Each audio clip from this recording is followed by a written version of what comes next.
शाब्दिक प्रश्न, शाब्दिक प्रश्नों को हम लोग हल कर रहे हैं और प्रश्न संग्रह 5.2 के प्रश्न कर रहे हैं, जिसमें सब शाब्दिक प्रश्न है।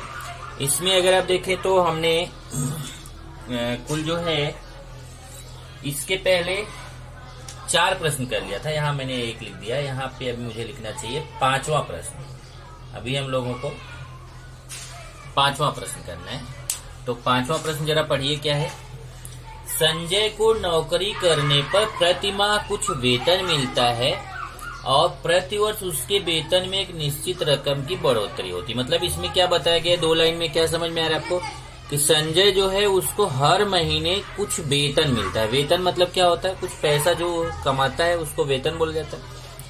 तो उसको वेतन मिलता है कुछ, अब वो पता नहीं कितना रुपए मिलता है अभी क्वेश्चन में, और प्रतिवर्ष उसके वेतन में एक निश्चित रकम की बढ़ोतरी और 1 साल बाद, हर 1 साल बाद उसके वेतन में एक निश्चित पैसा है वो उतना बढ़ता जाता है।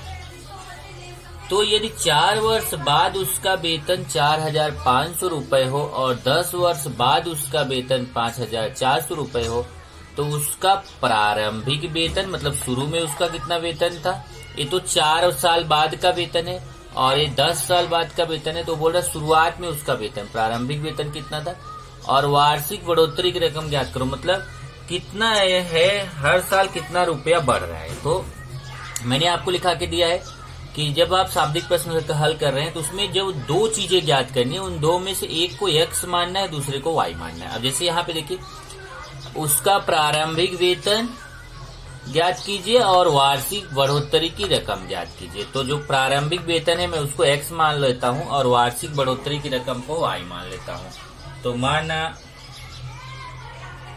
प्रारंभिक वेतन, प्रारंभिक मतलब शुरुआत में उसका वेतन कितना था, प्रारंभिक वेतन बराबर x रुपए तथा वार्षिक बढ़ोतरी मतलब हर साल कितना रुपए बढ़ता है वो है y रुपए। तो मान लेते हैं प्रारंभिक वेतन x रुपए और वार्षिक बढ़ोतरी कितना है y रुपए। अब देखिए, अगर मैं आपसे क्वेश्चन करूं कि आपका जो जैसे पहले आपका वेतन x रुपए है, अब अगर मान लो कि हर साल आपका 100 रुपए बढ़ रहा है तो 4 साल में कितना बढ़ेगा। अगर हर साल आपका वेतन 100 रुपए बढ़ रहा है तो 4 साल में कितना बढ़ेगा, तो आप बोलोगे 100 गुणे 4, 400 रुपए बढ़ेगा। तो ऐसे ही क्वेश्चन है कि वो हर साल y रुपए बढ़ रहा है। अब ध्यान देना, अगर हर साल 100 रुपए बढ़ रहा है, एक मैं अपने मन से बोला कि मान लो अगर हर साल 100 रुपए बढ़ता हो और आपसे कोई क्वेश्चन पूछे कि अगर हर साल 100 रुपए बढ़ रहा है तो 4 साल में कितना बढ़ेगा, तो आप तुरंत बताओगे 400 रुपए। क्यों, 100 में 4 का गुणा कर देंगे। ऐसे ही अगर हर साल y रुपए बढ़ रहा है तो 4 साल में कितना बढ़ेगा। देखो, जब 100 रुपए बढ़ रहा था तो 100 गुणे 4 किया था। हर साल अगर 100 न बढ़ के y रुपए बढ़ रहा है तो 4 साल में कितना बढ़ेगा, y गुणे 4 मतलब 4y रुपए। तो यहाँ पे हम लिखेंगे 4 वर्ष बाद, अभी 1 वर्ष, वार्षिक मतलब क्या होता है, 1 वर्ष में y रुपए बढ़ रहा है। अब ऐसे ही भी आप समझ सकते हैं, अगर 1 वर्ष में y रुपए बढ़ रहे हैं तो 4 वर्ष में कितना बढ़ेगा, y प्लस y, वैसा 4 बार y बढ़ेगा ऐसे, और 4 बार y बढ़ा तो कितना बढ़ गया, 4y रुपए बढ़ गया। तो 4 वर्ष बाद वेतन में वृद्धि मतलब कितना वेतन बढ़ जाएगा, तो 4y रुपए। और 10 वर्ष बाद अगर बढ़ाना हो तो कितना बढ़ेगा, जब 4 वर्ष में 4y हो रहा है तो 10 वर्ष में कितना बढ़ेगा, इजीली बता सकते हैं। 10 वर्ष बाद वेतन में वृद्धि बराबर 10y रुपए। तो 4 वर्ष में 4y रुपए बढ़ेगा और 10 वर्ष में 10y रुपए बढ़ेगा। अब शुरुआत में उसको कितना पैसा मिल रहा है, देखो x रुपए, पहले x रुपए मिलता था और 4 साल में 4y और बढ़ गया, तो इसका मतलब x तो पहले से ही मिल रहा था, उसमें 4y और मिल गया मतलब जोड़ के तो ये दोनों जोड़ के कितना रुपए हो जाता है? 4500 रुपए। तो x plus 4y equal to 4500। तो पहली शर्त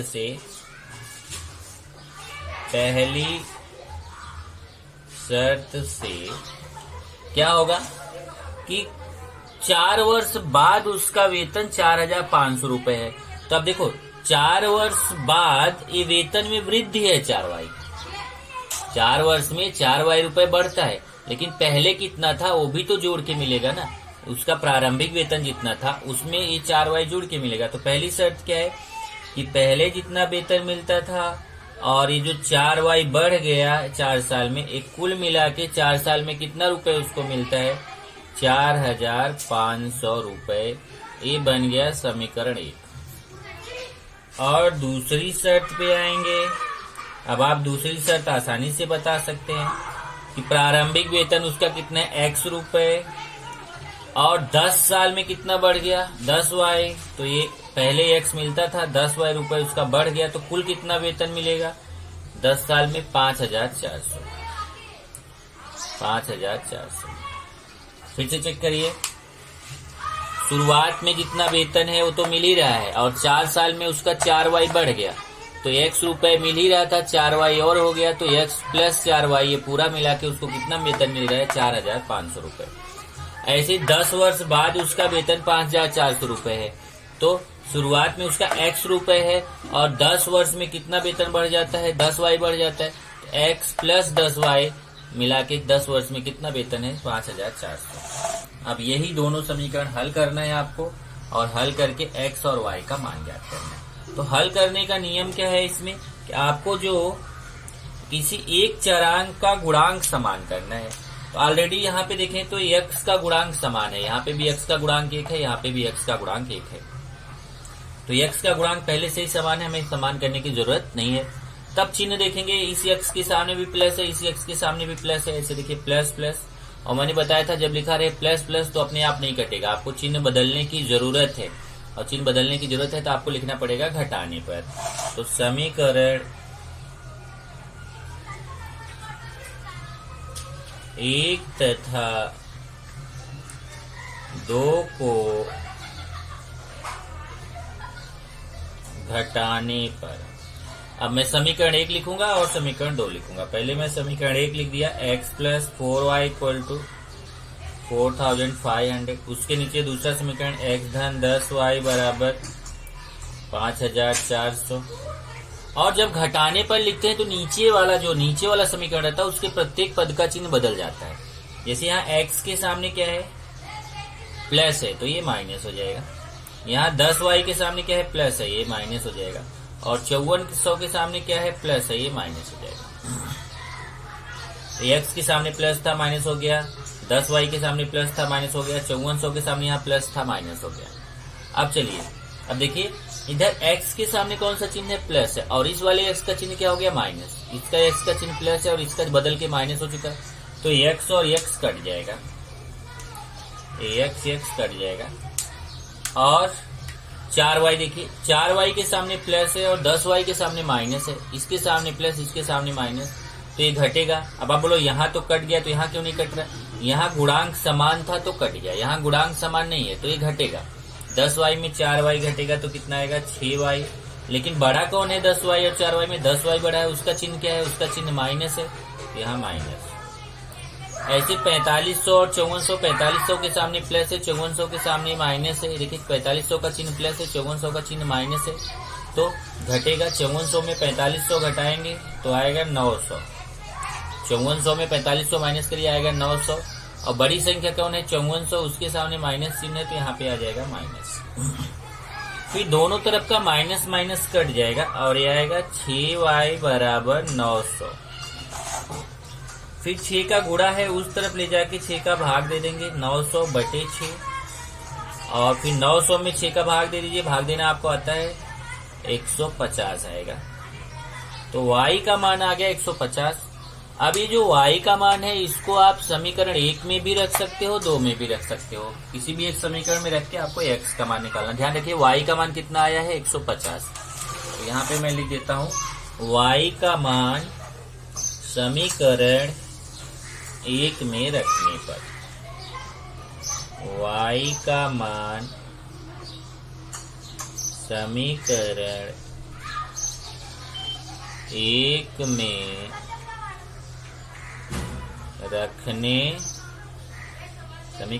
में रखने पर। तो चलिए पहले मैं समीकरण 1 लिख लेता हूँ। x + 4y, आप चाहे तो 2 में भी रख सकते हो। x धन 4y बराबर, देखो x धन 4y बराबर 4500। अब मुझे y की जगह पे कितना रखना है? 150। इधर देख लीजिए फिर से एक बार, y का मान 150 है तो मैं y की जगह पे 150 रखूंगा। तो x + 4, यहाँ बीच में गुणा छिपा हुआ है तो गुणा, y का मान 150 बराबर 4500। अब ये 4 का गुणा करो, 150 में 4 का गुणा करिए, 150 में 4 का गुणा करेंगे तो 600 आएगा बराबर 4500। अब 600 का उधर पक्षांतर कर दीजिए, 4500 माइनस 600 और घटाएंगे तो कितना आएगा? 4500 में 600 घटाएंगे तो आएगा 3900। इस तरीके से आपने x का मान भी निकाल लिया, y का मान भी निकाल लिया। तो x मतलब क्या हो गया? प्रारंभिक वेतन, और y मतलब क्या हो गया? वार्षिक बढ़ोतरी। और यही दोनों चीज आपको निकालना था। यहाँ पे आप उत्तर लिख लीजिए। उत्तर में लिखेंगे संजय का प्रारंभिक वेतन बराबर 3900 रुपये तथा वार्षिक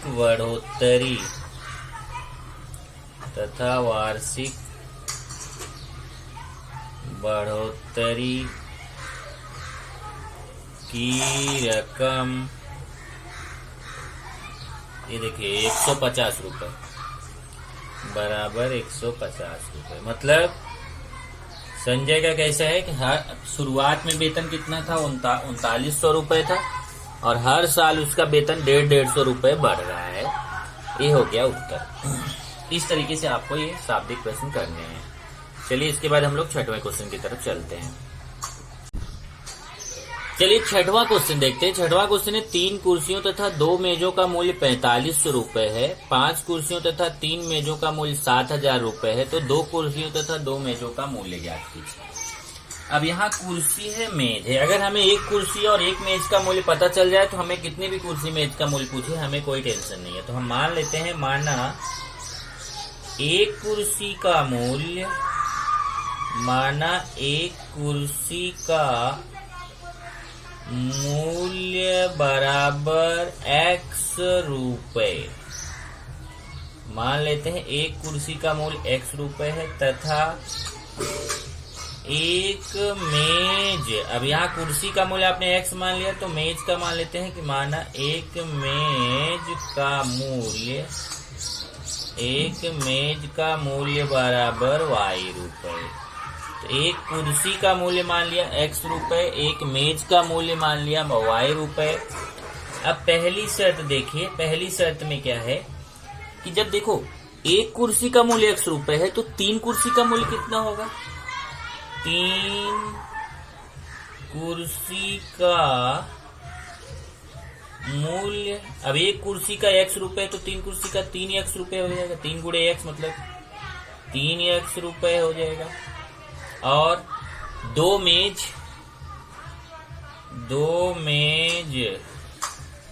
का मूल्य, अब एक मेज का मूल्य y रुपये है तो 2 मेज का, देखिए एक मेज का मूल्य y रुपये है तो 2 मेज का कितना हो जाएगा? 2y रुपये। तो एक कुर्सी का मूल्य x रुपये है तो 3 कुर्सी का मूल्य 3x रुपये हो गया।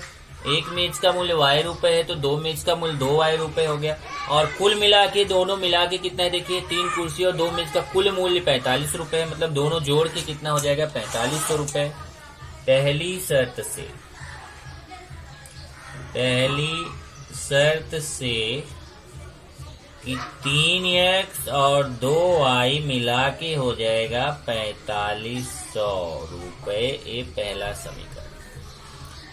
अब देखिए जैसे पहला बनाया, देखो कि 3 कुर्सी का मूल्य 3x हो गया, 2 मेज का मूल्य 2y हो गया, और दोनों मिला करके मतलब दोनों प्लस करके 4500 हो गया। इसी प्रकार देखो 5 कुर्सी और 3 मेज का मूल्य 7000 है। इसी प्रकार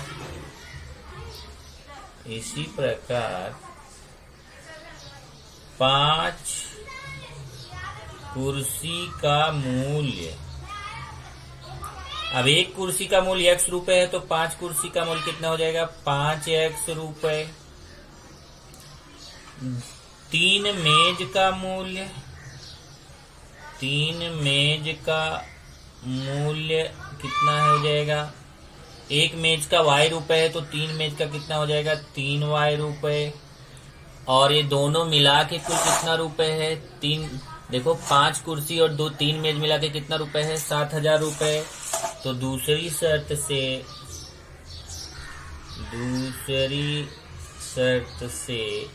5x प्लस 3y मिला के दोनों कितना है, 7000 रुपए। ये समीकरण 2 हो गया।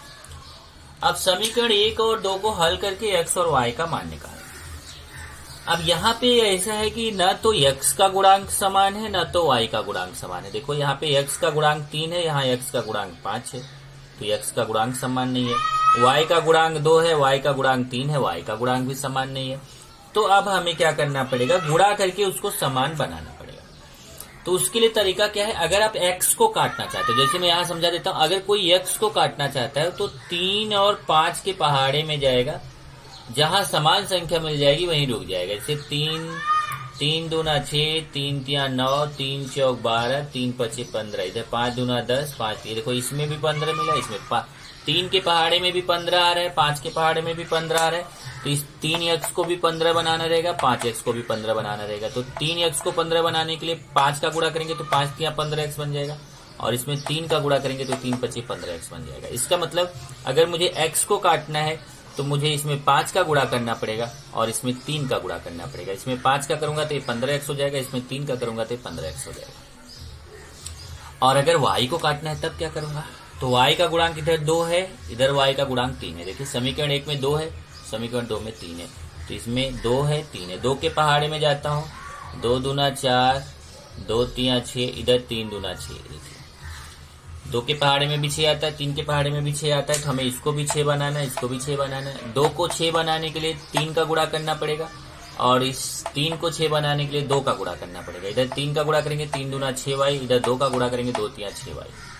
तो अगर y को तो x को काटना है तो मुझे x के गुणांक को 15 बनाना पड़ेगा, और अगर y को काटना है तो मुझे y के गुणांक को 6 बनाना पड़ेगा। ओके, तो आप फ्री हैं, जो आप काटना चाहो उसको कर सकते हो। गुणांक को समान करना, क्योंकि नाम ही है गुणांक समान करने की निरसन पद्धति, हम उसी पद्धति से इसको हल कर रहे हैं।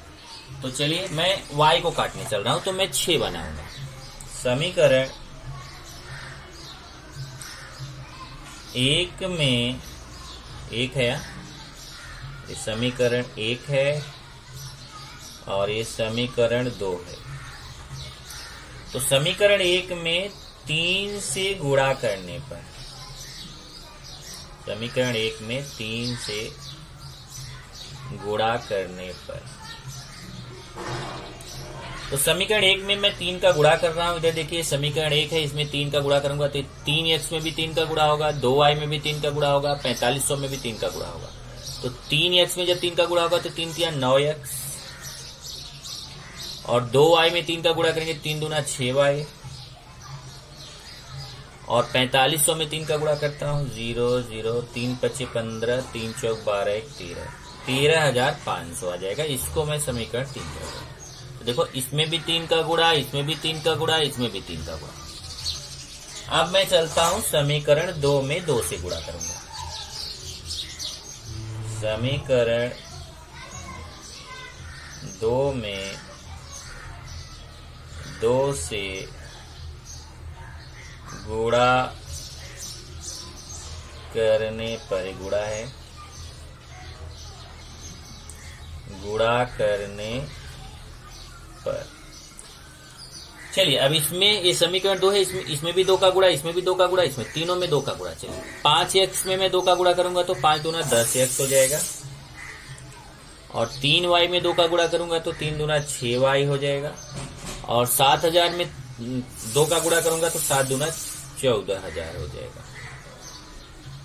ये समीकरण 4 कर दिया।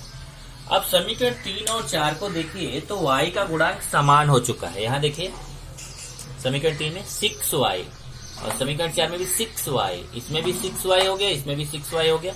इस गुणांक समान हो गया। y का गुणांक यहाँ पे भी 6 हो गया, यहाँ पे भी 6 हो गया। तब आपको ये देखना है कि चिन्ह क्या है।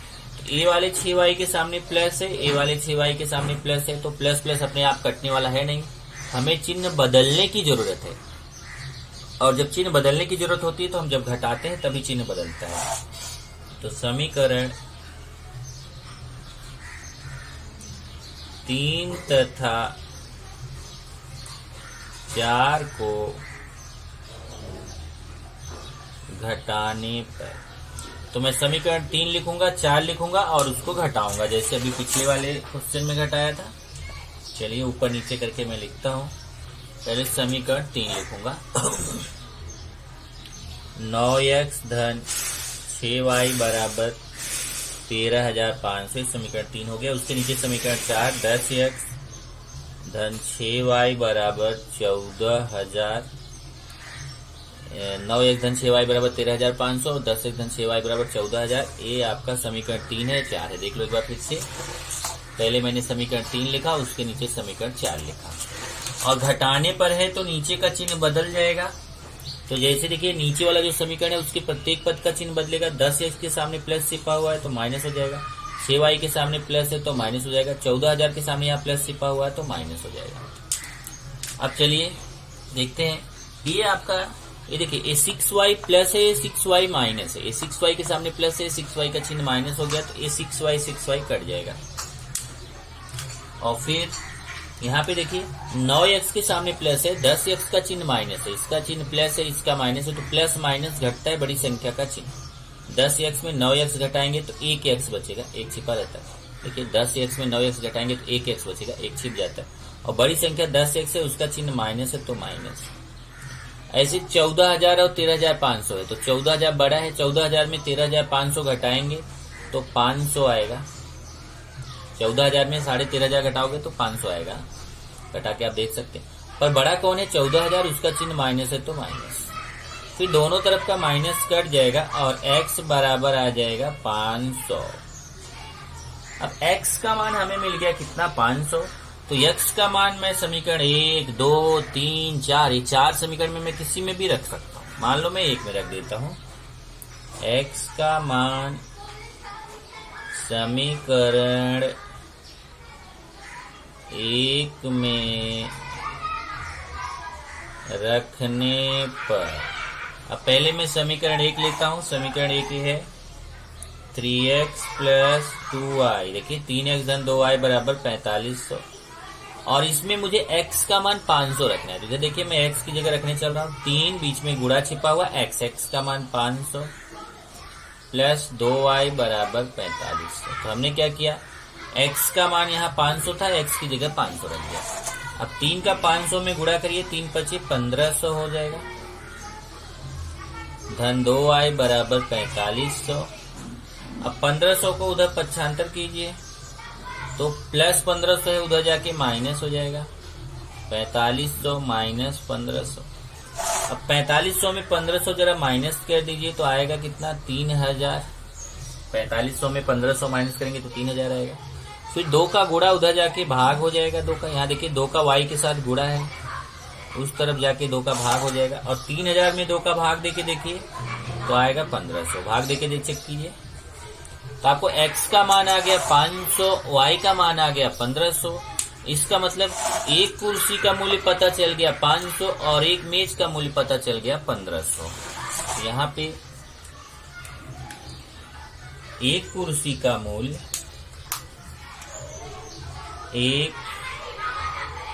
एक कुर्सी का मूल्य कितना हो गया?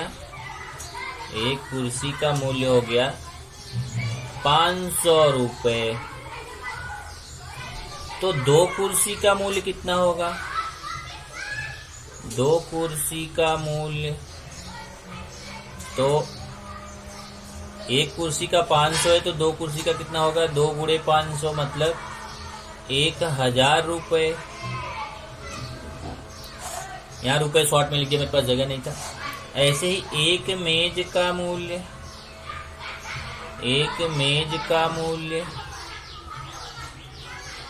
कितना है, 1500 रुपए। तो कितने मेज का निकालना है, 2 मेज का मूल्य,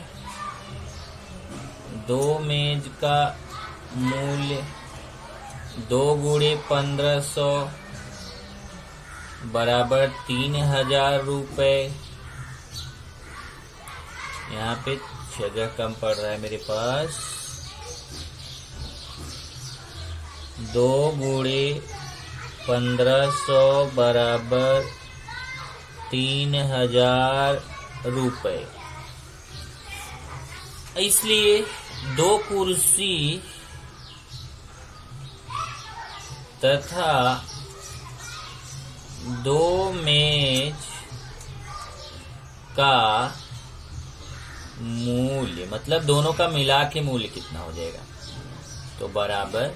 अब 2 कुर्सी का मूल्य कितना है, देखो 2 कुर्सी का मूल्य कितना आया, 1000 रुपए, और 2 मेज का मूल्य कितना आया, 3000 रुपए। ये पूरा जोड़ लीजिए, 1000 और 3000 जोड़ेंगे तो कितना हो जाएगा, 4000 रुपए। 4000 रुपए, यही आंसर हो जाएगा।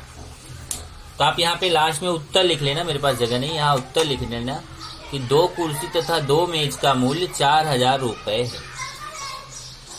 तो पहले जब आपको एक कुर्सी का मूल्य 500 रुपए मिल गया, एक मेज का 1500 मिल गया, तो आप 2 कुर्सी का निकालेंगे, 2 का गुणा कर देंगे 1000 रुपए, और एक मेज का 1500 है तो 2 मेज का 2 का 1500 में गुणा करेंगे 3000 रुपए। तो 2 कुर्सी का मूल्य 1000 रुपए है, 2 मेज का मूल्य 3000 रुपए, दोनों मिला के कुल कितना रुपए हो गया, 4000। तो उसने यही क्वेश्चन पूछा था कि 2 कुर्सियों तथा 2 मेजों का मूल्य ज्ञात कीजिए। तो 2 कुर्सियों तथा 2 मेज का मूल्य कितना रुपए आया, 4000 रुपए।